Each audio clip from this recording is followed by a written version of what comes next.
चलिए तो हम आप लोगों को जा रहे हैं मैथमेटिक्स को बताएंगे। और ये जो सेट है हम आपको बता देते हैं, 6/6/2023 को पूछा गया था। और मैथमेटिक्स और रीजनिंग दो चीज का सॉल्यूशन होगा। चलिए तो हम पहले प्रश्न की ओर चलते हैं। पहला प्रश्न देखिए क्या पूछा था। आपसे पूछा था अविरोधी समीकरण युग्म। अविरोधी समीकरण युग्म। अविरोधी समीकरण युग्म आपको हम बता चुके हैं ऑलरेडी पहले भी कि ये तीन तरीके के होते हैं। एक फर्स्ट तरीका आपका हो जाएगा अविरोधी होता है, जिसका केवल और केवल मात्र केवल एक हल होता है। केवल एक हल होता है, ठीक है। और वही आपका दूसरा होता है विरोधी। तो विरोधी का आपको पता होना चाहिए कोई हल नहीं होता है, कोई हल नहीं। उसी तरीके से तीसरा होता है आश्रित। आश्रित होता है, और आश्रित में आपको ध्यान रखना है कि आश्रित में जो होगा आपका अनंत हल होगा। तो पहला प्रश्न आपसे यही पूछा था। देख लीजिए, पहला प्रश्न पूछा था कि अविरोधी समीकरण युग्म का हल होता है। तो ऑप्शन में दे रखा है कोई हल नहीं। तो अविरोधी के लिए आपका केवल एक हल, इनमें से कोई नहीं दिया हुआ है। इनमें से कोई नहीं दिया है, एक हल वाला नहीं दिया है। इसीलिए ध्यान रखेंगे कि इसका राइट आंसर जो हो जाएगा आपका ए में दिया हुआ है, इनमें से कोई नहीं। ठीक है। हम जो अभी डिस्कशन करा रहे हैं ये 6/6/2023 में डीएलएड एंट्रेंस एग्जाम में पूछा है, और इसी का हम डिस्कशन करा रहे हैं। ठीक है। चलिए, तो ये पहला प्रश्न आपका समझ में आ गया होगा। अगला प्रश्न देखिए।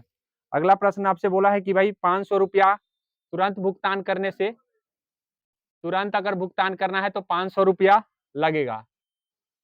वही अगर आप समय लेकर के भुगतान करेंगे, एक माह पश्चात करेंगे, तो ऐसी परिस्थिति में आपको एक माह प्रस्थान मतलब एक माह के बाद करेंगे तो आपको लग जाएगा 610 रुपया। 610 रुपया। अब 610 रुपया लग रहा है, जिसमें आपको जोड़ा जा रहा है 20% का ब्याज। 20% का ब्याज। तो ऐसी परिस्थिति में आपको ध्यान रख कर लीजिए कि तुरंत भुगतान करने से 500, 610 रुपया। तो इस तरह से आप अगर देखेंगे तो सबसे पहले हमको देखना यह है कि 20% जब ब्याज लग रहा है तो 20/120 गुने 120/120 हो जाएगा। ऐसे परिस्थिति में इसको काटेंगे तो कितना आ रहा है, 1/6 आ रहा है। 1/6। अब 1/6 तो यहाँ पे देखिए, यहाँ पे 610 है।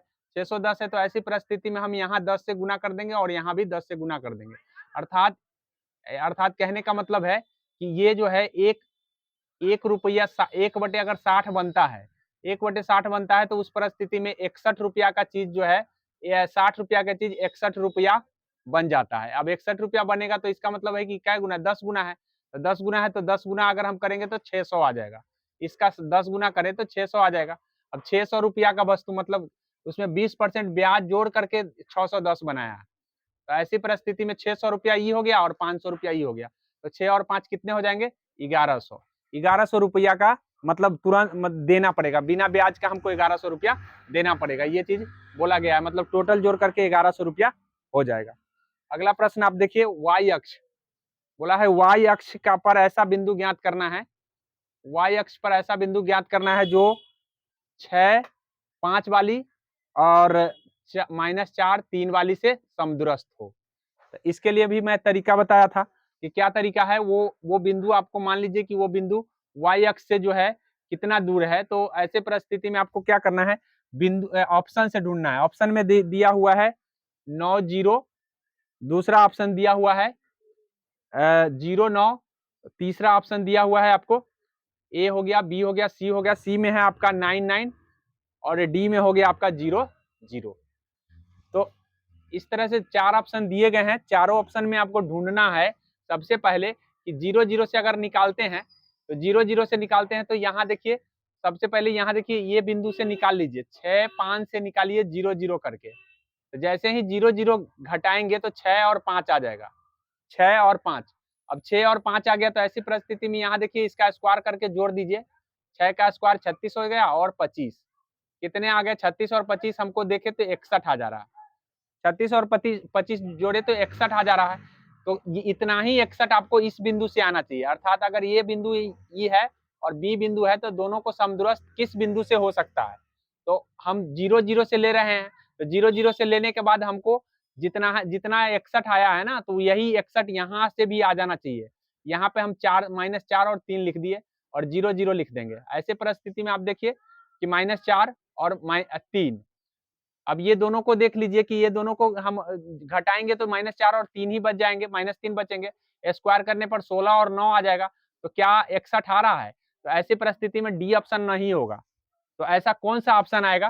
तो आप 0-9 को करके एक बार देख लीजिए, 0-9 को करेंगे तो आ जाएगा, यही प्रोसेस लगाना है 0-9 को, यही प्रोसेस, अर्थात कहने का मतलब है कि इस बिंदु को हमने लिया और 0 0 से घटा करके, घटाने के बाद स्क्वायर किया, स्क्वायर करने के बाद आप देख लीजिए कि 36 और 25 आ रहा है, और 36 और 25 जैसे ही आ रहा है तो इसको जोड़ने से 61 आ गया।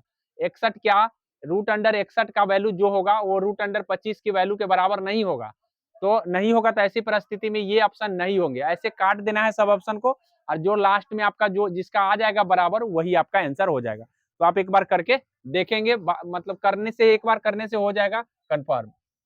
अगला प्रश्न की ओर बढ़ते हैं, और अगला प्रश्न देखिए क्या है, प्रश्न नंबर 3 की ओर चलते हैं। प्रश्न नंबर 3 में देखिए यहाँ लिखा हुआ है एक्स स्क्वायर माइनस प्लस ए एक्स माइनस बी का शून्यक जो है एक दूसरे का व्युक्त क्रम है। व्युक्त क्रम, व्युक्त क्रम का मतलब होता है उल्टा, अर्थात कहने का मतलब है कि व्युक्त क्रम क्या होता है ये पहले सबसे पहले समझ लीजिए। इसका जो शून्यक होगा, तो हम अभी बताए हुए हैं आपको कि द्विघात समीकरण होगा तो उसके 2 शून्यक, त्रिघात समीकरण होगा तो 3 शून्यक। तो यहाँ कौन सा घात है, 2 घात, तो 2 घात को हम द्विघात, इसका मतलब 2 शून्यक होंगे, एक अल्फा होगा तो दूसरा बीटा होगा। अब अल्फा और बीटा होंगे, ऐसी परिस्थिति में अगर अल्फा बराबर, अगर आप मानते हैं कि अल्फा बराबर सपोज मान लीजिए कि x है, तो इसका उल्टा, व्युक्त क्रम का मतलब उल्टा, उल्टा का मतलब किसी भी संख्या के नीचे एक छुपा रहता है, तो एक ऊपर चला जाएगा और x नीचे चला जाएगा, इसका मतलब बीटा जो हो जाएगा आपका, एक ऊपर आ गया और x नीचे आ गया। अल्फा और बीटा मतलब अल्फा का मान आ गया आपको x/1 और बीटा का मान आ गया 1/x, मतलब एक दूसरे के उल्टा को हम व्युक्त क्रम कहते हैं। तो इतना बात आपको समझ में आ गया होगा। अब यहाँ बोला है कि व्युक्त क्रम एक दूसरे के व्युक्त क्रम है, तो हमने बताया है आपको कि मूलों का गुणनफल अर्थात alpha into beta equal to होता है, मूलों का गुणनफल c/a होता है, c/a। अब एबीसी क्या होता है ये भी चीज मैंने बताया है, मैं आपको बता दे रहा हूँ फिर से कि कोई भी द्विघात समीकरण का स्टैंडर्ड रूप होता है ax² plus bx plus c, ऐसा हमने बताया है इक्वल टू 0, अर्थात मानक रूप द्विघात समीकरण का ये होता है। त्रिघात समीकरण का भी मैंने बताया है। तो ए किसको मान रहे हैं, जो x के साथ है, बी किसको मान रहे हैं, जो b के साथ है, और सी किसको मान रहे हैं, जो किसी के साथ नहीं है। ऐसी परिस्थिति में यहाँ पे देखिए, यहाँ हमको जो समीकरण दिया है, तो a के साथ क्या नजर आ रहा है, कुछ नजर नहीं आ रहा है, इसका मतलब a बराबर 1 है, a बराबर 1। और यहाँ पे देखिए b बराबर क्या हो सकता है, तो b बराबर a हो सकता है, c बराबर क्या हो सकता है, तो c बराबर है b हो सकता है, c बराबर b किसी के साथ नहीं है, x के साथ है वो b है, और x² के साथ है वो a है। तो यहाँ पे a बराबर इतना आ गया, b बराबर अगर ढूंढेंगे तो a आ जाएगा, कितना आ जाएगा a, और c बराबर आपको -b, c बराबर -b।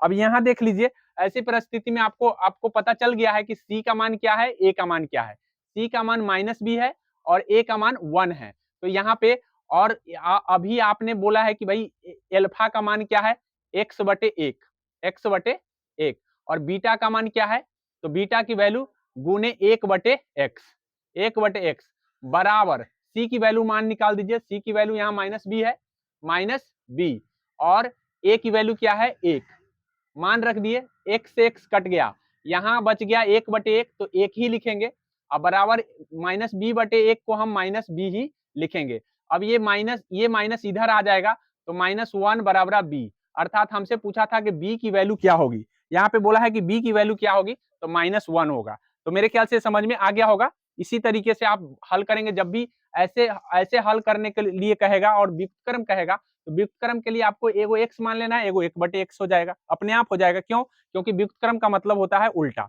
और द्विघात समीकरण में एक अल्फा होता है शून्यक, एक बीटा होता है, तो जब अल्फा आप मान लिए तो बीटा अपने आप आ गया। क्यों? क्योंकि सवाल में बोला था कि एक दूसरे का व्युत्क्रम है।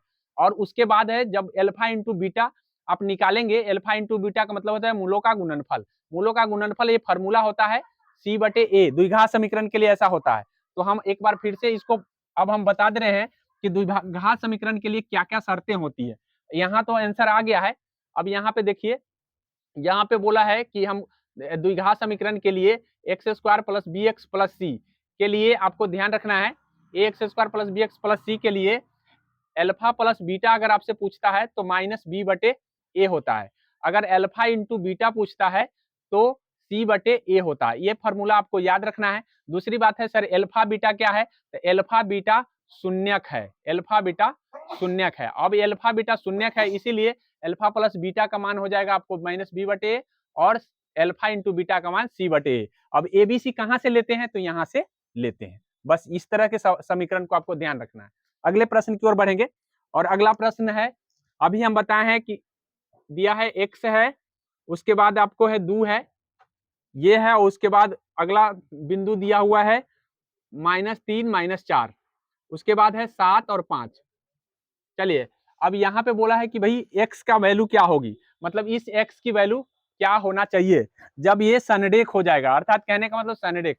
तो सनडेक का मतलब होता है कोई भी तीन बिंदु के लिए क्षेत्रफल, जब अगर सीधी रेखा में कोई बिंदु है, तीन बिंदु मान लीजिए यहाँ से A बिंदु है, B बिंदु है और C बिंदु है, तो ये सनडेक है। तो सनडेक का कोई क्षेत्रफल नहीं होता है। क्षेत्रफल उसी का होता है जो तीनों बिंदु तीनों तरफ से घिरा होता है। क्षेत्र वही होता है जिसका क्षेत्रफल होता है, अर्थात तीनों तरफ से जो घिरा है उसी को हम क्षेत्रफल निकाल सकते हैं। लेकिन सीधा लाइन है उसको हम कोई क्षेत्रफल नहीं, अर्थात उसका क्षेत्रफल कितना होता है, 0। तो 0 होता है। तो इसके लिए हमको एक फॉर्मूला हम आपको बताए थे कि होता है कि 1/2 x1 into y2 minus y3, ठीक है। और उसके बाद फिर है x2 y3 माइनस y1, फिर उसके बाद x3 into y1 minus y2। ऐसा फार्मूला मैंने क्षेत्रफल के दृष्टि से मैंने बताया था। अब इस फार्मूले को देखेंगे तो ये फार्मूला आपको याद रखने की जरूरत नहीं है, क्योंकि आपको क्या करना है, y वाले को घटाना है, y वाला को। तो यहाँ देखिए 2 और 3 है, यहाँ क्या है 3 और 1 है, और यहाँ क्या है 1 और 2 है, 1 और 2। तो 23, 31, 12 को ध्यान रखेंगे। अब 3 और 1 किसको हम कह रहे हैं, तो यहाँ देखिए ये वाले y होता है, ये वाला y होता है, ये वाला y होता है। अर्थात y वाले को आपको ध्यान रखना है कि ये y1 हो गया, y2 हो गया और y3 हो गया। अर्थात दूसरे में से तीसरा को घटाना है। तो दूसरा कितना है, -4, -4 है। तो -4 में से हमको क्या घटाना है, -4 में से हमको घटाना है माइनस, सीधे 5 कर देना है। तो ये कितना आ जाएगा, -4 और -5 मतलब एक दोनों सेम माइनस में है, तो दोनों ऐड होते हैं। ऐड होने का मतलब -9 आ गया। कितना आ गया, -9। क्योंकि यहाँ पे देख लीजिए, यहाँ पे बिंदु लिखा हुआ था -7 और -5 लिखा था, यहाँ माइनस छूट गया, ध्यान रखिएगा। थोड़ा माइनस छूटा हुआ था तो डबल माइनस, यहाँ अगर माइनस है तो ऑलरेडी एक माइनस तो यहाँ वाला होगा और एक माइनस यहाँ वाला होगा, तो यहाँ डबल माइनस लिखने की जरूरत है। और जैसे ही डबल माइनस आप लिख देंगे तो ये माइनस और ये माइनस प्लस हो जाएगा। क्या हो जाएगा, तो -4 और +5, तो कितने हो जाएंगे, -4 और +5 जैसे ही होगा, इसका मतलब आपको जोड़ना नहीं है, घटाना है। जोड़ना नहीं है, घटाना है। तो घटाने का मतलब 1 आ गया। कितना आ गया, 1। अर्थात 23 का मतलब क्या हो गया, 1।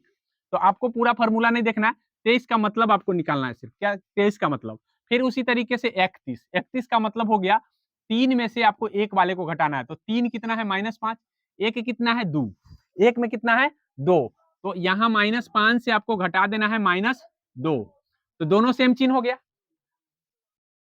हाँ, 2 नहीं है तो 2 घटाने का मतलब ये माइनस लिखेंगे ना यहाँ, और ये वाला माइनस ऑलरेडी दिया हुआ है, तो दोनों सेम सेम चिन्ह में आ गया। और दोनों सेम चिन्ह में आएगा तो जोड़िए, ठीक है, दोनों सेम चिन्ह में आ गया तो जोड़िए। उसके बाद फिर 12 का निकालिए। 12 का निकालेंगे, देखिए तो 12 का निकालने का मतलब है कि एक में से 2 को घटाना है। एक कितना है, 2, और 2 कितना है, -4। तो 2 में से -4 और एक माइनस तो यहाँ वाला होगा, एक यहाँ वाला माइनस, तो दोनों जुड़ जाएगा, कितना आ जाएगा, 6, क्योंकि ये माइनस माइनस क्या हो गया, प्लस, तो 6 आ गया। तो आपको निकल गया 23 का मान भी निकल गया, 31 का मान भी निकल गया, 12 का मान भी निकल गया। अब इस परिस्थिति में देख लीजिए कि हमको क्या करना है, x1 वाले में से, अर्थात x1 कितना है x, x से गुना कर देना इसमें, यहाँ x2 वाले से गुना करना है तो x2 कितना है -3, x2 वाले कितना है -3, तो -3 से गुना कर दिए, ठीक है। अब उसके बाद -3 से गुना करने के बाद अब x3 वाले से गुना करना है तो 7 से गुना करना है, गुना हो गया। गुना करने से यहाँ कितना बच रहा है x, यहाँ कितना बच रहा है 21 प्लस में आ गया, और यहाँ कितना हो रहा है 42। अब सबको ऐड करना है, इसको और इसको, यानी सबको ऐड करना है, ये आपका कैलकुलेशन निकल के आ जाएगा। इतना बराबर आपका क्या हो जाएगा 0, इस इतना बराबर क्या हो जाएगा 0, क्योंकि क्षेत्रफल क्या होता है 0। मैंने क्या बताया कि कोई भी सीधी रेखा में लाइन है तो उसका मान कितना होता है 0, तो इतना बराबर 0 करते हैं तो ये वाला जो है ना उठ करके कहाँ चला जाएगा, इस पार आ जाएगा, तो x की वैल्यू 63 आ जाएगा। कितना आ जाएगा 63, क्योंकि दोनों को जोड़ेंगे तो कितना आएगा 63, तो x की वैल्यू 63। तो इस तरह से 63 ऑप्शन में दिया हुआ है, 63 इसका राइट आंसर हो जाएगा। माइनस में आए प्लस में आए, क्षेत्रफल हमेशा आपका x की वैल्यू जो है ना 63 ही आएगा, तो ध्यान रखेंगे, इस तरह से हम निकालते हैं। अब ये समझ में आ गया होगा। ऐसे सवाल आपको प्रैक्टिस करने हैं अगले मतलब सेट में। अगर ऐसा सेट अपने आप बन गया इसका मतलब आपको समझ में आ गया, अगर नहीं बना है तो अगले सेट हम डिस्कशन कराएंगे तो उस समय समझ में आ जाएगा। देखिए पाई का मान पूछा है, तो पाई का मान मैंने बोल दिया है कि पाई का मान अपरिमेय होता है, अपरिमेय, ठीक है। पाई का मान क्या होता है अपरिमेय, तो ध्यान रखेंगे कि पाई अपरिमेय होता है। अपरिमेय कहते किसको है, तो जो भी रूट में अंदर होगा, जैसे √2 हो गया तो अपरिमेय है, √3 हो गया अपरिमेय है, क्या √4 अपरिमेय है, तो √4 अपरिमेय नहीं है, जो भी वर्ग होगा वो अपरिमेय नहीं होगा, इस बात को ध्यान रखेंगे। या ध्यान रखेंगे कि 3√अंडर आपका अगर 27 लिखा हुआ है तो ये भी अपरिमेय नहीं होगा, क्यों, क्योंकि आपको जब 27 का फैक्टर करेंगे, 27 का फैक्टर यहाँ 3√अंडर का मतलब हो गया 3 में से 1 लेना है, तो 27 का फैक्टर कितना होगा 3 गुने 3 गुने 3। अब यहाँ 3√अंडर लिखा हुआ है 3 गुने 3, तो 3 में से हम एगो ले सकते हैं, तो एगो ले सकते हैं, तो इसका मतलब क्या है ये अपरिमेय नहीं ना हुआ, तो जो रूट से बाहर निकल जाए उसको अपरिमेय नहीं कहते हैं। ये हमको कह रहा है कि रूट अंडर का मतलब होता है अगर 2 गो फैक्टर है तो 2 गो में से एगो आप निकाल सकते हैं, लेकिन जैसे ही 3 गो हो गया तो ये 3 गो में से आप 2 गो में से तो निकाल दिए, लेकिन एगो बचा हुआ रह जाएगा, तो ऐसी परिस्थिति में वो अपरिमेय संख्या बन जाता है। तो परिमेय अपरिमेय क्या होता है हम बता दिए हैं। अपरिमेय का मतलब होता है कि रूट से बाहर न निकले, सिंपल भाषा में हम याद रखेंगे। ऐसे इसका परिभाषा होता है जिसे हम PYQ के रूप में नहीं लिख सकते हैं, तो ये परिभाषा होता है, लेकिन जनरली आपको ध्यान रखना है कि अपरिमेय संख्या, एक अपरिमेय संख्या क्या होता है कि अगर कहीं संख्या लिखा हुआ है 0.1 फिर 011 फिर 011 फिर 01111 ऐसे करके डॉट डॉट दिया है, तो ऐसी संख्या भी अपरिमेय संख्या होती है, क्योंकि ये फॉर्मेट रूप होता है। याद रखेंगे कि अपरिमेय संख्या का ये फॉर्मेट होता है कि हम ऐसे ही लिखते हैं कोई भी संख्या के 0.xy फिर x y y फिर x y y y dot dot करके, ऐसे अगर इस फॉर्मेट में कोई भी संख्या लिखा हुआ है तो वो अपरिमेय संख्या है। क्या है अपरिमेय संख्या, बस आपको ये बात आपको ध्यान रखना है। इस फॉर्मेट में जो भी लिखा रहेगा अपरिमेय होगा, और नहीं तो जो रूट अंडर में होगा वो अपरिमेय होगा। आपसे 3 प्लस √2 लिखा हुआ है, तो अगर अपरिमेय के साथ कोई भी जुट गया इसका मतलब वो भी अपरिमेय संख्या बन जाता है। ये परिमेय है ये अपरिमेय है, लेकिन जुटा हुआ है तो ये दोनों के दोनों अपरिमेय है। तो परिमेय अपरिमेय की कहानी मैंने आपको बता दिया है। अगले प्रश्न की ओर बढ़ेंगे, और अगला प्रश्न आपको कोण के दृष्टि से सजाना है, तो अंक डिजिट देख करके आपको लिखा हुआ है 30 डिग्री 20 डिग्री और 10 डिग्री। अब इसको कह रहा है असेंडिंग क्रम में डिसेंडिंग क्रम में सजाने के लिए, तो असेंडिंग डिसेंडिंग कोई भी क्रम में कहेगा। आप डिसेंडिंग कहेगा तो ये तो ऑलरेडी डिसेंडिंग में सजा हुआ है, असेंडिंग कहेगा तो 10 पहले होगा फिर 20 होगा फिर 30 होगा, तो ऐसा सजाने आपको आता ही होगा। इस तरह के प्रश्न आपके नहीं फंसने चाहिए, मेरे ख्याल से आ गया होगा।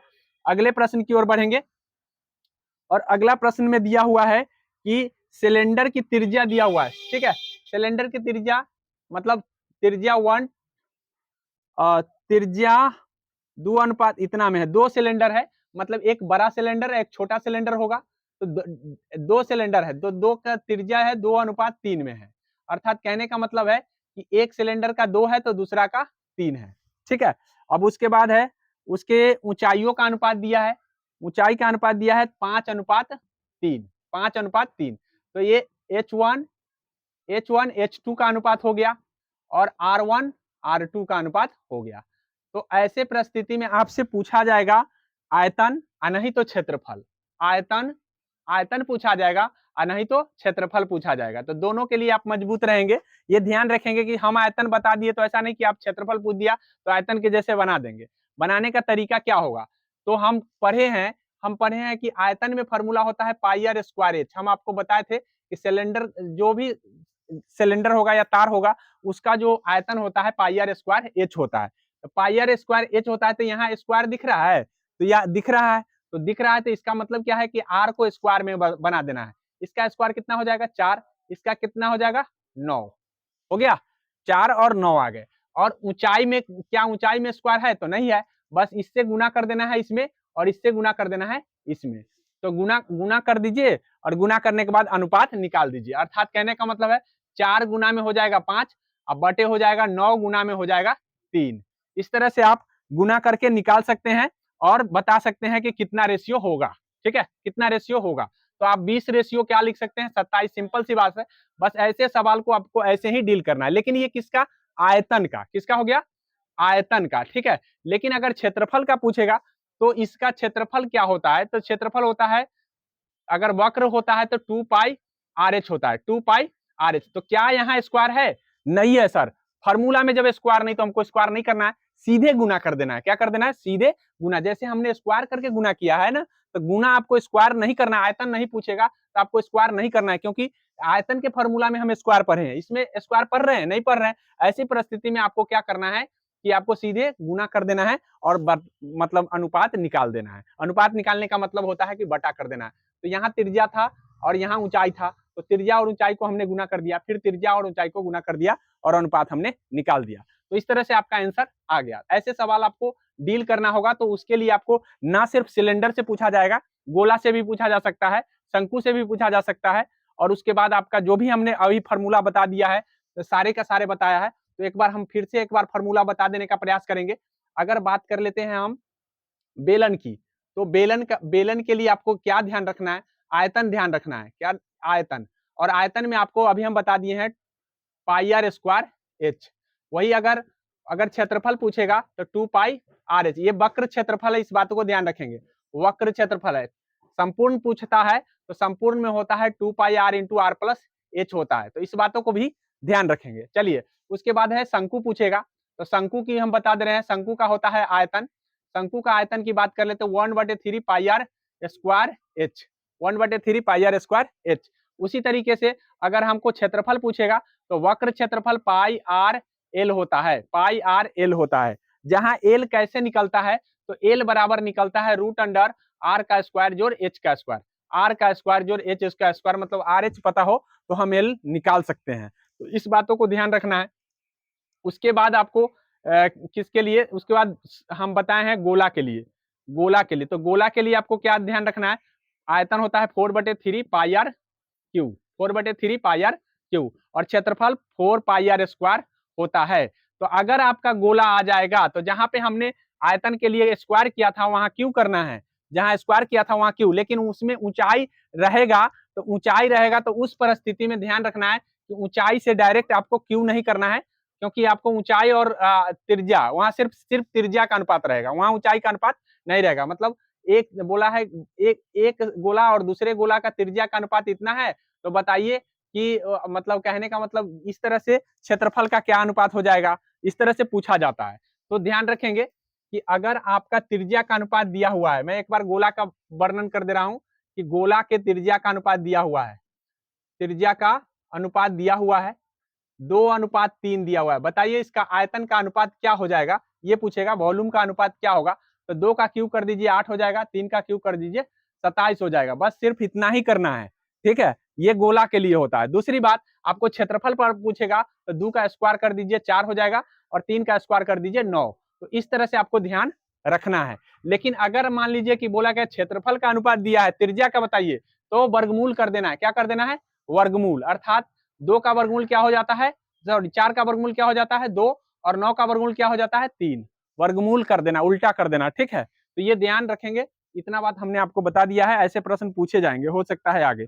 आगे देखिए, यहाँ पे अब हम लिखा हुआ है कि कॉस कॉस के पावर 4a, कॉस के पावर 4a माइनस साइन के पावर 4a ये दिया है।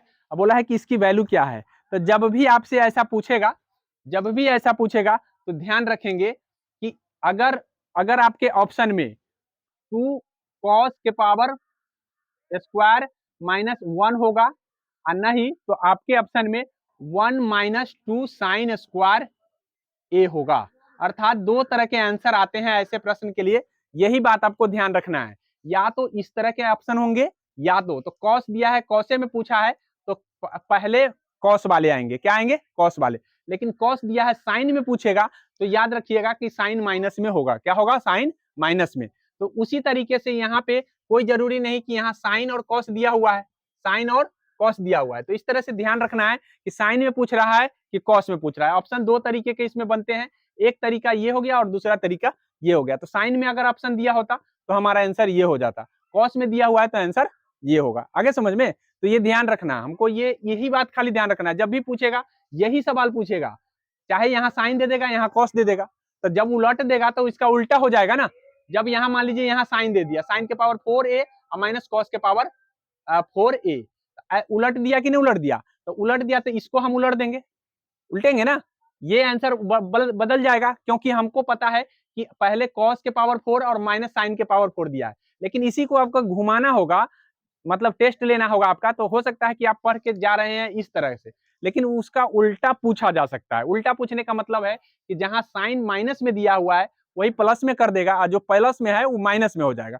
तो आपको ये ध्यान रखना है कि पहले कॉस अगर प्लस में है तो कॉस पल्से में आता है, आंसर क्या आता है, प्लस में। लेकिन साइन में देगा तो माइनस में आएगा, क्या आएगा, साइन माइनस में। लेकिन अगर हमको यहाँ साइन माइनस में प्लस में दे दिया तो उस परिस्थिति में साइन यहाँ पल्से में होगा, जो चीज में दिया रहेगा वही में होगा। ये ध्यान रखना डायरेक्टली के लिए। तो ये आप बनाएंगे, सेट बनाएंगे तो क्लियर हो जाएगा। दो तरह के प्रश्न ऐसे पूछे जाते हैं। तो इसका राइट आंसर कौन हो जाएगा, आप समझ गए होंगे। अगला देखिए, A X square plus B X और प्लस सी इक्वल टू 0 है। तो ये द्विघात समीकरण का स्टैंडर्ड रूप है, ये द्विघात समीकरण का स्टैंडर्ड रूप है जिसको हम मानक रूप कहते हैं। और बोला है कि इसमें क्या होगा, तो इसमें बोला है कि ए बी के सभी मान, बोला है कि बी के सभी मान किन मानों के लिए समीकरण ये द्विघात होगा, तो बी के सभी मानों के लिए द्विघात होगा। तो द्विघात समीकरण वही होते हैं जिसके दो घात होते हैं। कितने घात होते हैं, दो घात। और बी में आप बी में कुछ भी मान रख दीजिए, ई जब तक घात बचल है तब तक ये द्विघात है। इस घात को हम हटा देंगे तो ये द्विघात नहीं है, रैखिक बन जाएगा। क्या बन जाएगा, आ गया ना समझ में। कहने का मतलब जब तक ये दो घात बचा हुआ है तब तक ये द्विघात है। तो बोला है कि बी के सब मान के लिए द्विघात होगा, तो बी के सब मान के लिए, यानी कहने का मतलब है कि यहाँ बोला है कि किन मानों के लिए समीकरण इतना द्विघात समीकरण होगा। तो ए के सभी मान शून्य को छोड़कर, मतलब ए का कोई भी मान आपको रख लीजिए लेकिन शून्य नहीं होना चाहिए ए के जगह, ये चीज बोला है। ये सही है, मतलब कहने का मतलब है कि शून्य यहाँ रख दीजिएगा तो ये तो शून्य बन गया, शून्य बन गया तो घात कहाँ बचा, दो घात बचा, नहीं बचा। तो ऐसी परिस्थिति में आपका आंसर कौन होना चाहिए, यहाँ शून्य नहीं होना चाहिए। अर्थात बी के सब मान के लिए तो होगा लेकिन खाली उतना ही आंसर सही नहीं होगा। बी के सब मान के लिए द्विघात बन सकता है, लेकिन ध्यान रखेंगे शून्य अगर यहाँ रख देंगे तो उस परिस्थिति में नहीं बनेगा। तो ये ध्यान रखेंगे, यहाँ हो जाएगा राइट आंसर जो हो जाएगा। ये थोड़ा कंसेप्ट बेसिस है, आपको ध्यान रखना है, यहाँ शून्य बनाने से ये द्विघात खत्म हो जाता है। आगे समझ में। चलिए आगे यहाँ देख लीजिए, अगला है, अगला प्रश्न है आपका रूट अंडर 3 tan 10 और उसके बाद दिया हुआ है प्लस रूट अंडर 3 tan 20,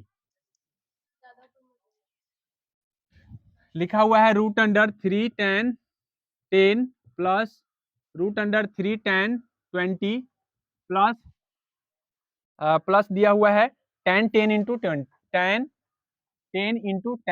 20, ये लिखा हुआ है। तो याद रखिएगा कि जैसे ही आप इसको कॉमन इसमें रूट 3 tan कर लीजिएगा, 3 tan, तो यहाँ बच जाएंगे 10 प्लस 20, ठीक है। और यहाँ जब भी कभी 10, जब भी 10 या 20, यानी कहने का मतलब है कि आप 10 घटाएंगे tan 90 माइनस थीटा हम बराबर बताए हैं आपको cot theta, tan 90 minus theta बराबर बताए हैं क्या, tan 90 minus theta is equal to हो जाएगा कॉट थीटा, क्या हो जाएगा, कॉट थीटा। तो अब अगर 10 में से अगर 10 घटा देंगे, 90 में से 10 घटा देंगे तो कॉट 10 बन जाएगा। क्या बन जाएगा? कॉट 10। जैसे कि कहने का मतलब है कि 90 में से हम थीटा घटाए तो क्या बन गया? Cot theta. लेकिन 90 में से 10 घटा देंगे तो क्या बन जाएगा? कॉट 10। क्या बन जाएगा? कॉट 10। तो इसका मतलब है कि कॉट 10 मतलब यहाँ पे 10 घटा देंगे तो कॉट 10 बन जाएगा। तो इस तरह से ध्यान रखना ये है कि जैसे ही हम घटाते हैं तो वो कॉट में बन जाता है। क्या बन जाता है? कॉट में। और कॉट में बनेगा तो कॉट और टेन जो होता है 1 होता है। क्या होता है? 1। और टेन 30 का मान आपको हम बताए हैं कि टेन 30 का मान √3 होता है। ये हम पीछे पढ़ा दिए कि टेन 30 का मान क्या होता है? √3। तो ये टेन 30 है, क्योंकि 20 + 10 क्या होता है? 30। तो √3। अब √3 होता है तो √3 और √3 यहाँ पे 3 आ जाएंगे। कितने आ जाएंगे? 3। यानी कहने का मतलब है कि यहाँ √3 और √3 ये 20, यहाँ पे 20 दिया हुआ है और ये दोनों को जोड़ेंगे तो 10 10 3 आ जाएगा। और 3 है यहाँ पे क्या हो जाएगा? -1 हो जाएगा। कितना हो जाएगा? -1। ऐसी परिस्थिति में यह 2 आंसर आ जाएगा। कितना आ जाएगा? 2। ये ध्यान रखेंगे 2 आना चाहिए। अगले प्रश्न की ओर बढ़ेंगे। अगला प्रश्न देखिए क्या कह रहा है। एक समचतुर्भुज है। तो समचतुर्भुज में आपको ध्यान रखना है कि समचतुर्भुज में ये समचतुर्भुज को मतलब हो गया कि दो तरह के चतुर्भुज।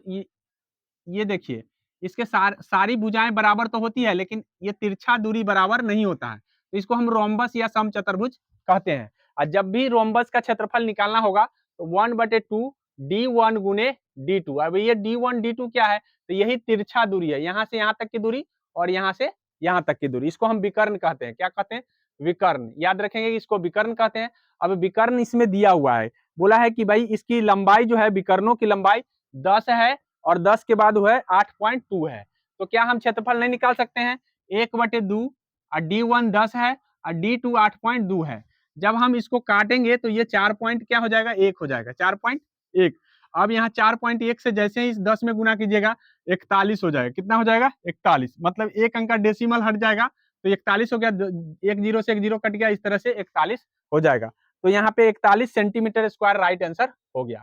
तो ये रोम्बस के क्षेत्रफल ऐसे निकालते हैं। जब भी आगे रोम्बस का क्षेत्रफल निकालना होगा तो आप इस तरह से निकाल सकते हैं। उसके लिए आपको ये फार्मूला याद रखना होगा।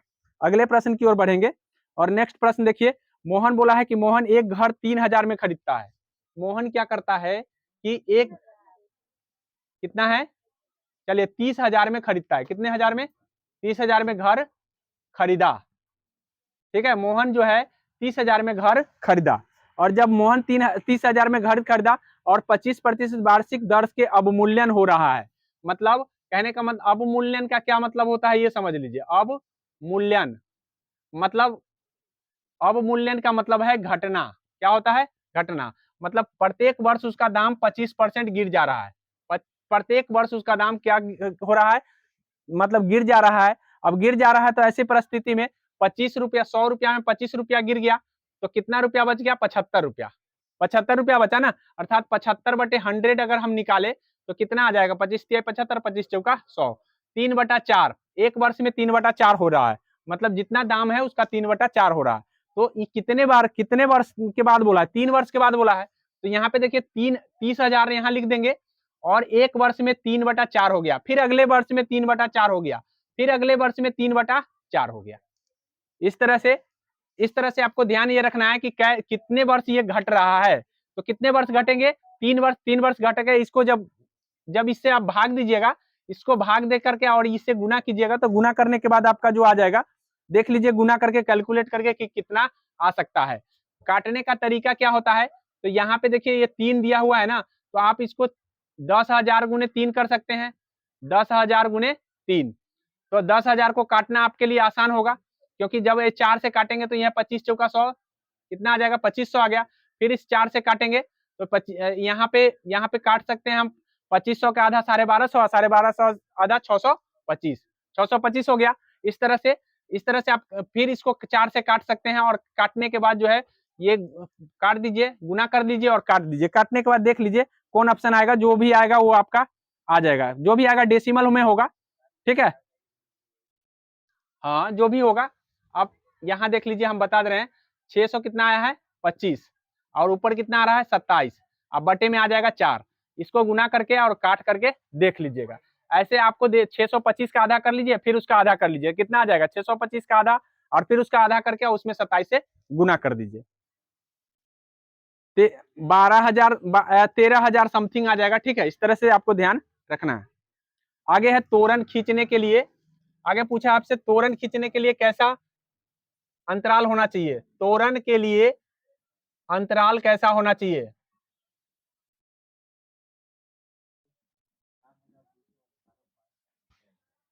कितना आ रहा है? नहीं नहीं नहीं नहीं, 3 भी तो बचा हुआ है ना।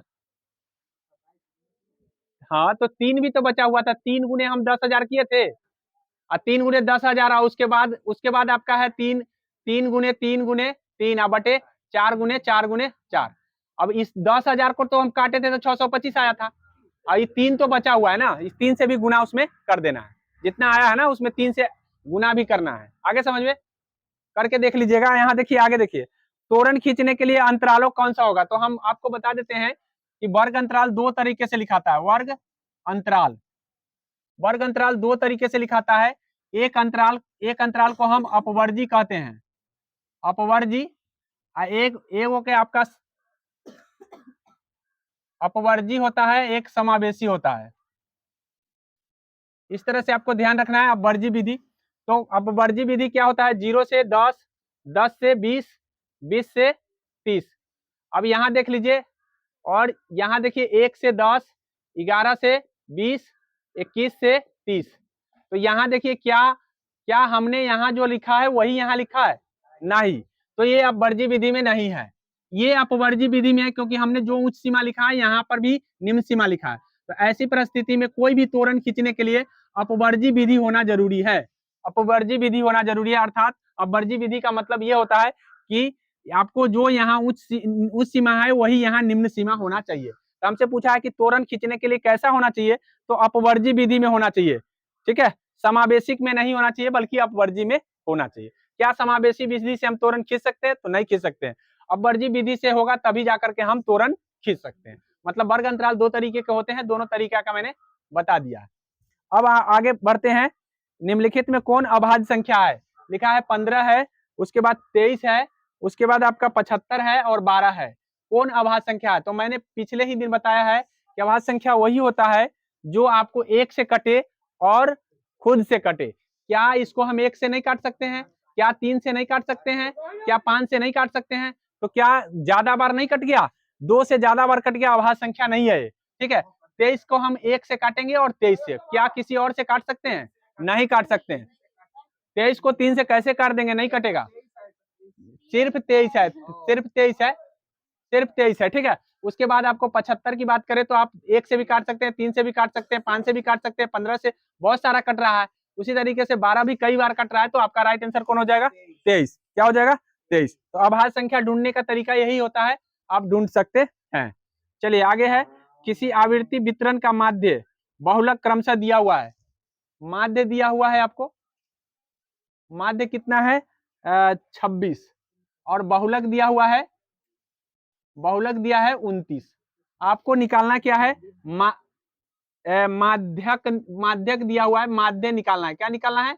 माध्य।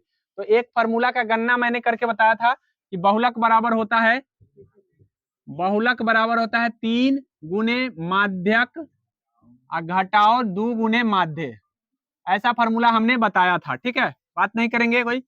इस तरह से आपको ध्यान रखना है, ये चीज हमने बताया था। तो इस तरीके से यहाँ देखिए इसमें क्या क्या दिया हुआ है, माध्यक दिया हुआ है और बहुलक दिया हुआ है। अब माध्यक दिया हुआ है तो माध्यक आपको देख लीजिए कि माध्यक के जगह आप रख सकते हैं कितना, तो माध्यक के जगह आपको 26 रख देंगे।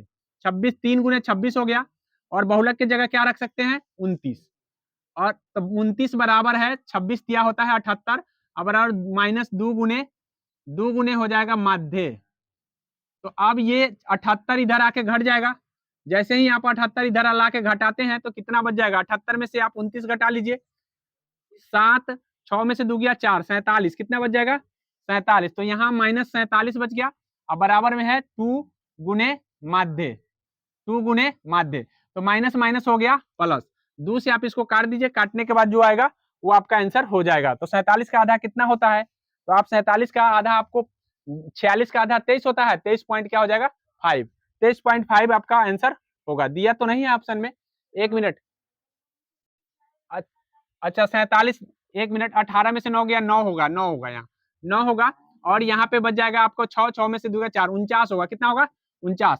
तो 49 का आधा 50 का आधा 25 होता है, तो 24 पॉइंट क्या आ जाएगा? 5। 24 पॉइंट क्या हो जाएंगे? 5। तो 24.5 यहाँ पे राइट आंसर हो जाएगा। आगे समझ में? तो इस तरह से हम बनाते हैं। जब भी ऐसे प्रश्न आपको हल करना होगा तो इसी तरीके से हल कीजिएगा, चाहे बहुलक निकालना हो, चाहे माध्य निकालना हो, चाहे माध्यक, सभी के लिए आपको यही तरीका होगा। आगे प्रश्न है, किसी त्रिभुज में कम से कम डैश न्यून कोण हो सकते हैं। कम से कम कितने न्यून कोण हो सकते हैं त्रिभुज में? तो यहाँ देखिए त्रिभुज हम आपको बता देते हैं।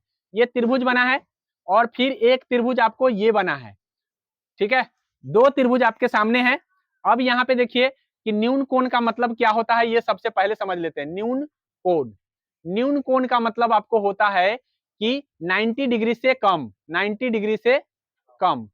अब 90 डिग्री से कम होने के लिए मतलब है कि कोई भी त्रिभुज अगर आप बनाते हैं तो ये 90 डिग्री हो गया, और जैसे ही आपको इससे बड़ा कीजिएगा, ऐसे खींच दीजिएगा, तो ये कोण 90 डिग्री से बड़ा हो जाता है।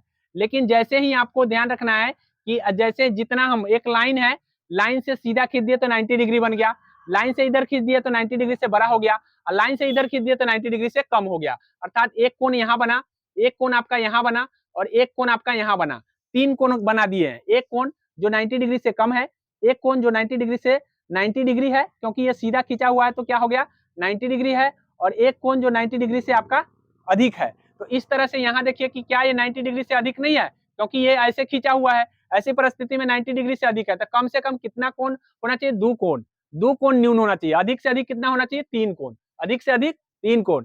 3 कोण न्यून कोण वाले त्रिभुज हो सकते हैं, और नहीं तो कम से कम 2 न्यून कोण वाले त्रिभुज होते हैं। 2 के अलावा मतलब 2 से कम वाले नहीं होते। तो इस बात को ध्यान रखना है कि न्यून कोण कितने हो सकते हैं? कम से कम पूछा है तो 2, अधिक से अधिक पूछेगा तो 3। इस बातों को ध्यान रखना है। बस ये कंसेप्ट बेसिस पर था। अगले प्रश्न की ओर बढ़ते हैं।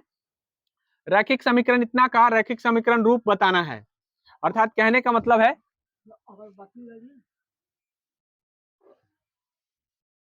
चलिए आगे देख लीजिए, आज हो सकता है कि जाएंगे। आगे देख लीजिए, यहाँ पे अगला प्रश्न है कि रैखिक समीकरण हल जो है, बाबा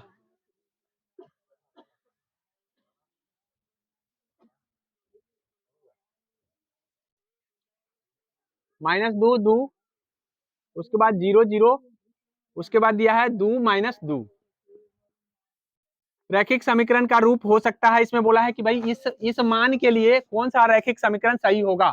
अर्थात कहने का मतलब है कि x, पहला ऑप्शन में दिया है कि y बराबर है 2x, y बराबर है 2x। यहाँ देखिए y के जगह आप कितना रख सकते हैं? 2, और x के जगह कितना रख सकते हैं? बराबर में -2। क्या x के जगह -2 रखेंगे तो 2 गुने -2 कितना कर देंगे? तो कितना आ जाएगा? 4। -4 आ गया, इधर आ गया 2। क्या ये समीकरण हो सकता है? दोनों बराबर नहीं, इसका मतलब ये समीकरण नहीं हो सकता है। तो ऐसे करके आपको ये मान रख करके देख लेना है, जिसमें मान आ जाएगा इसका मतलब वही समीकरण हो सकता है। फिर से एक बार समझ लीजिए, यहाँ पहला ऑप्शन में दे रखा है कि y बराबर 2x। यहाँ देखिए इसको हम x बोलते हैं, इसको y बोलते हैं। तो x के जगह आपको क्या रखना है? -2। तो -2 गुने 2 कर दिए तो कितना आ गया? -4। और x के जगह y के जगह कितना रखना है? 2। तो y की जगह हमने 2 रख दिया। क्या ये दोनों बराबर हो गए आपस में? आपस में बराबर हो गए? नहीं। तो ऐसे बराबर नहीं हुए तो इसका मतलब ऑप्शन नंबर ए गलत है। इस तरह से ऑप्शन नंबर बी को हम जांच लेते हैं। ऑप्शन नंबर बी को जांच लेते हैं। बी में दिया हुआ है y बराबर है x, y बराबर है x। तो y के जगह आपको कितना रखना है? -2। x के जगह कितना रखना है? 2। क्या बराबर हो गए? बराबर हो गए? बताइए, बराबर हो गए? तो नहीं सर, ये बराबर नहीं, माइनस प्लस है, माइनस प्लस कैसे बराबर हो सकता है? तो ये गलत है। तो बी ऑप्शन भी गलत है। इस तरह से आप सी में देख सकते हैं, सी में देख सकते हैं, डी में देख सकते हैं। तो आप देखेंगे डी में आपका आंसर आ जाएगा। डी में दिया हुआ है, डी में आपको दिया हुआ है कि y बराबर है -x, y बराबर है -x। तो अब देखिए y की जगह कितना लेना है? तो y की जगह हमको 2 लेना है, और x की जगह कितना लेना है? तो माइनस इंटू -2, माइनस इंटू -2। तो माइनस माइनस क्या आ गया? प्लस। क्या आ गया? आ गया ना? तो इस तरह से आपको ऐसे समीकरण को हल करने के लिए यही देखना पड़ेगा। इस तरह से देखेंगे तो हल हो जाएगा। ठीक है, 1-2 बार करेंगे अपने आप हो जाएगा, बहुत भारी सवाल नहीं है। आगे है वृत्त का क्षेत्रफल बोला है 14 सेंटीमीटर भुजा वाले वर्ग के अंकित किया जा सकता है। बोला है वृत्त का क्षेत्रफल वृत्त का क्षेत्रफल जो 14 सेंटीमीटर, जो 14 cm भुजा वाले समीकरण का रूप होगा, सॉरी, भुजा वाले वर्ग में अंकित किया जा सकता है, वर्ग में बनाया जा सकता है या अंकित किया जा सकता है, वही होगा, बनाया जा सकता है। ठीक है, तो हमसे बोला है कि वृत्त का क्षेत्रफल बताइए जो 14 सेंटीमीटर भुजा वाला वर्ग में बनाया जा सकता है। तो सबसे पहले हम एक वर्ग बनाएंगे, इसका मान लीजिए कि 14 सेंटीमीटर भुजा है, 14 सेंटीमीटर भुजा है। अब इसमें हम कह रहा है कि इसके अंदर एक वृत्त बना देंगे, इसका क्षेत्रफल क्या हो जाएगा, एक वृत्त बना देंगे, इसका क्षेत्रफल क्या हो जाएगा। तो आप एक चीज गौर कीजिए कि ये यहां से यहां तक इसकी भुजा है और वर्ग में सभी के सभी भुजा बराबर होते हैं, तो जो यहाँ से यहाँ तक है वही यहाँ से यहाँ तक होगा, ई पार देंगे तो उतना ही बड़ा होगा ना, तो दोनों सेम है। इसका मतलब है वृत्त का जो व्यास होता है बीचों बीच होता है, और वृत्त का व्यास का आधा त्रिज्या होता है, वृत्त के व्यास का आधा त्रिज्या। इसका मतलब व्यास कितना है, ये 14 है तो ये भी 14 होगा। अब 14 है तो इसका मतलब क्या है कि त्रिज्या क्या हो गया, r equal to 7 centimetre, r equal to 7 centimetre होगा कि नहीं होगा। अब जब r 7 सेंटीमीटर है तो क्षेत्रफल हम आपको बताए हैं कि वृत्त का क्षेत्रफल हम सारे चीज लिखा चुके हैं आपको। वृत्त का क्षेत्रफल होता है pi, pi R square, pi R square. Pi का मान कितना भरना है, 22/7। आर का स्क्वायर का मतलब 7 गुने 7, 7 से 7 कट गया, 22 सत्ते कितना हो गया, 154, 154 सेंटीमीटर स्क्वायर हो जाएगा। इस तरह से आपको आंसर निकाल देना है। तो देख लीजिए 154 कहीं दिया हुआ है, 154 नहीं दिया है तो पाई का मान नहीं भरा इसमें। अब 154 दिया तो नहीं है तो हमको पाई का मान पाइये में रखा है, तो हमको पाई के मान भरने की जरूरत नहीं है, सिर्फ हमको क्या कर देना है, 7 गुने 7 लिख देना है। तो 7 गुने 7 कितना होता है, 49 पाई। तो 49 पाई तो दिया होगा ऑप्शन में, 49 पाई दिया है तो इस तरह से 49 पाई आ गया। तो देख लेना है कि ऑप्शन में पाई का मान भरा है या नहीं भरा है, नहीं भरा है तो 49 पाई हो जाएगा, अगर भर दिया होता तो कितना हो जाता, 154 सेंटीमीटर स्क्वायर। तो इस तरह से आपको ध्यान रखना है, इस तरह से। लेकिन ये ध्यान रखना है कि वृत्त के क्षेत्रफल जो 14 सेंटीमीटर भुजा वाले वर्ग में बनाया जा सकता है, अर्थात अगर ऐसे प्रश्न पूछे जाएंगे तो आपको ध्यान रखना है। लेकिन एक प्रश्न आपसे ऐसे पूछ दिया जाता है कि वृत्त के अंदर वर्ग बनाया जा सकता है, ठीक है। अब ये वृत्त के अंदर जब वर्ग बनेगा तो ध्यान रखेंगे, वृत्त के अंदर वर्ग बनने पर इसका जो व्यास होता है ये विकर्ण होता है, ये विकर्ण, ठीक है। तो जो भी आपका यहाँ पे दिया रहेगा उससे आपको √2 से भाग करके 14/√2 से भाग कीजिएगा तो 7√2 आ जाता है, ये आपका त्रिज्या आएगा। ध्यान रखेंगे कि वृत्त के अंदर है वर्ग या वर्ग के अंदर वृत्त है, इस दो चीज को ध्यान रखना है। एक मैंने दोनों कंडीशन बता दिया, एक कंडीशन ये होता है कि आपका वर्ग के बाहर वृत्त होता है, एक वर्ग के अंदर वृत्त होता है। तो जैसे ही वर्ग के अंदर होगा तो आपको डायरेक्टली त्रिज्या आ जाएगा, आधा करके, क्या करके, आधा करके। लेकिन अगर ऐसा नहीं रहेगा तो आपको √2 से भाग करना है, क्या करना है, √2 से। √2 से भाग करने का मतलब होता है 7 गुने 2, और 7 गुने 2 √2, √2 से हम √2 मरतबे 2 को काट सकते हैं, 7√2 आ जाता है। तो यहाँ पे जो भी अंक रहेगा उसके अकॉर्डिंग आपका होगा। तो मैंने दोनों कंडीशन बता दिया है। अगले प्रश्न की ओर बढ़ते हैं। चलिए अगला प्रश्न क्या कहा है, अगला प्रश्न बोला है कि एक कमरा का आकार आयताकार है और इसकी सपाट छत है, तो यह चौड़ाई जो है इसका बी जो है दिया हुआ है 10 मीटर, वही आपका 13 मीटर लंबा है, एल दिया हुआ है 13 मीटर, उसके बाद ऊंचाई जो है आपका है, ऊंचाई 5 मीटर है, और पेंट किया जाना है इसको, कहां से, अंदर से और बाहर से, अंदर बाहर करना है पेंट, ठीक है, अंदर और बाहर, अंदर बाहर पेंट करना है। तो अब पेंट करने किए जाने वाले कुल क्षेत्रफल निकालना है, मतलब कितना भाग का हम क्षेत्रफल निकालेंगे। तो याद रखिएगा कोई भी कमरा है तो कमरा के हम क्षेत्र जब पेंट करते हैं तो पेंट करते हैं तो उसका क्या क्या पेंट करते हैं, हम उसका छत पेंट करते हैं, और अंदर अंदर से करते हैं तो छत भी पेंट करते हैं कि दीवार पेंट करते हैं, हाँ छत भी होता है, छत भी होता है ना। तो यहाँ पे बोला है कि अंदर बाहर इस आयताकार है और इसकी सपाट छत है, यह फर्श और पेंट किया जाना है, बाहर फर्श पर पेंट किया जाना है, मतलब फर्श पर भी पेंट किया जाना है, ठीक है। यानी फर्श का मतलब जो नीचे जो है उसको भी पेंट करना है। तो ऐसी परिस्थिति में याद रखेंगे कि 4 गुने हो जाएगा, 4 गुने H, L plus B into L B, जब भी अंदर बाहर करना होगा तो ये फॉर्मूला आप यूज कर लेंगे, ठीक है। ध्यान कर लीजिए, 4 गुने एच एल प्लस बी और एल गुने बी, एल गुने बी हो जाएगा। यानी कहने का मतलब है इस फॉर्मूले का यूज कीजिएगा 4h into L plus B और जोड़ एल गुने बी। इतना आप निकाल लेंगे तो 100% है कि वो अंदर बाहर का और जितने भी फर्श उर्स है सबका इसमें जुड़ गया है। तो इसमें आप निकाल लीजिए 4 गुने एच, एच की वैल्यू क्या है 5 और इंटू एल का वैल्यू क्या है 13 और बी का वैल्यू क्या है 10 और उसके बाद है जोड़ एल गुने एल का वैल्यू 13 है गुने 10। अब ऐसी परिस्थिति में देखिए 4 पंचे हो जाएगा 20, 20 में गुना हो जाएगा आपको 13 10 कितना हो जाएगा 23 और उसके बाद हो जाएगा प्लस 130। अब 23 23 दुना कितना होता है 46, 46 पर एगो जीरो पड़ जाएगा और यहाँ 130 जोड़ देंगे तो 130 जोड़ेंगे तो 590 आ जाएगा। कितना आ जाएगा 590, 590 सेंटीमीटर स्क्वायर या मीटर स्क्वायर है तो मीटर स्क्वायर हमको करना पड़ेगा, अर्थात इतना क्षेत्रफल का हमको पेंट करना पड़ेगा, ठीक है। 590 590 याद रखें कैसे आ गया, ये आपको अंदर बाहर करने के लिए है तो ये फार्मूला आप नोट करके याद करेंगे, ठीक है। अगले प्रश्न की ओर बढ़ते हैं और अगला प्रश्न देखिए, कहा है कि रैखिक समीकरण दिया हुआ है 2x minus y equal to 4। ये रैखिक समीकरण दिया है। रैखिक समीकरण का मतलब होता है एक घात वाला, ठीक है। आलेख x अक्ष का बिंदु प्रतिच्छेद करती है, अर्थात हमसे बोला है कि कौन बिंदु है जो प्रतिच्छेद करेगा। तो आपके पास 4 ऑप्शन ऐसे होंगे, ए ऑप्शन में दिया हुआ है 0 4, बी ऑप्शन में दिया हुआ है आपको 0 4, ठीक है, 0 माइनस 4 है और सी ऑप्शन में आपको दिया हुआ है 2 0 और डी ऑप्शन में आपको दिया हुआ है -2 और 0। अब हमको ये देखना है कि x और y को मान भरने से 4 आ जाना चाहिए, जिससे आ जाएगा वो मेरा आंसर हो जाएगा।